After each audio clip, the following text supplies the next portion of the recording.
Once you've gotten used to a ketogenic diet, you're going to want to push your results to the next level. So if you've got your grocery list and your meal planning under control, then it's time to start thinking about intermittent fasting. And okay, before you press pause at the dreaded fasting word, hear me out. Intermittent fasting, also known as IF, is one of today's hottest topics in the diet and wellness communities. And for good reason. If you do it correctly, IF can be an insanely powerful tool for accelerating fat loss and breaking through frustrating weight loss plateaus. Now, it's not essential that you commit to IF while on keto. If the idea of it makes you want to throw your keto diet out the window, then it isn't for you. But if you're up for another adjustment with the potential to ramp up your weight loss and turn you into a fat burning machine, then keep watching. IF basically boils down to two terms, feeding and fasting. You're in a feeding state when you're eating, and all the times in between you're fasting. Easy, right? Okay, so here's the deal. There's several different methods for fasting, and you get to choose which one works best for your lifestyle. Most people find that at least one of the following is compatible with their life and fits well into their daily routine. Option 1, skip meals that prolong the time your body's in a fasting state.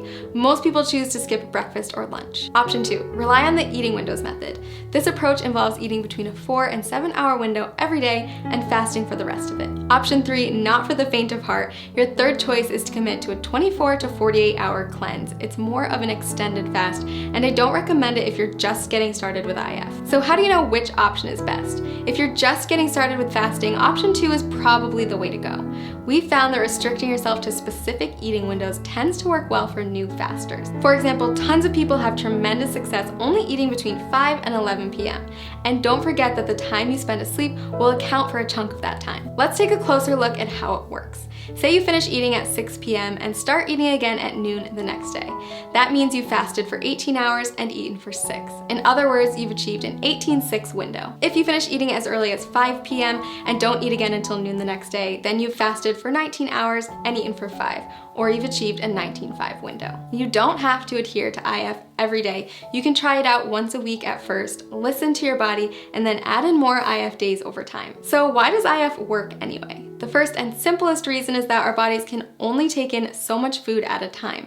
If you're someone who struggles with overeating or snacking out of boredom, IF can help to drastically cut those extra calories and keep you within your limits for weight loss. When your body's in a fasting state, it will begin to break down stored fat to use as energy. So if you're following a ketogenic diet, your body is already mimicking a fasting state since it's relying on fat, not glucose, as its main source of fuel. Just make sure that you're still hitting your daily macros and getting enough fat when you're in your eating window. If this sounds overwhelming, don't worry. We've got a tool that builds intermittent fasting into a keto diet regimen customized for your needs and goals. Click the link below this video to discover your personalized plan. And keep in mind that the benefits of IF go far beyond weight loss. After all, there's a reason why every wellness community is talking about it and why thousands of today's top performers have made it a part of their daily routine.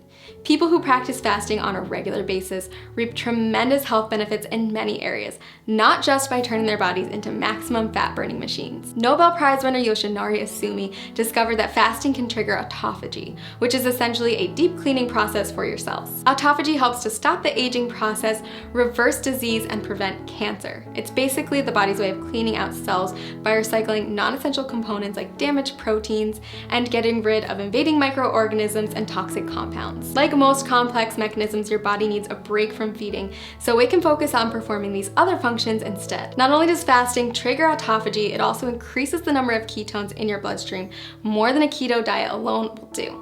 When you start practicing IF, you may find yourself more focused than usual. That's because your body is running on ultra premium fuel. If you're on keto, you may have already experienced this heightened mental clarity. So consider adding IF to your routine, a way to get more bang for your buck, so to speak. Lots of people ask me if they can do IF if they're avid exercisers. If that's you, don't worry. Countless studies have shown that intermittent fasting is compatible with fitness routines and can even result in higher metabolic adaptations, improved muscle synthesis, and even better response to post-workout meals. So is IF right for you? If you're not afraid to change it up, burn more fat, focus better, and improve overall health, then I say give it a try. I've honestly never seen as much success as I do with people who combine a ketogenic diet with an IF lifestyle. It's truly the holy grail of weight loss and optimum health. Click the link below this video to create your own customized keto diet plan where you can easily add intermittent fasting into your daily routine.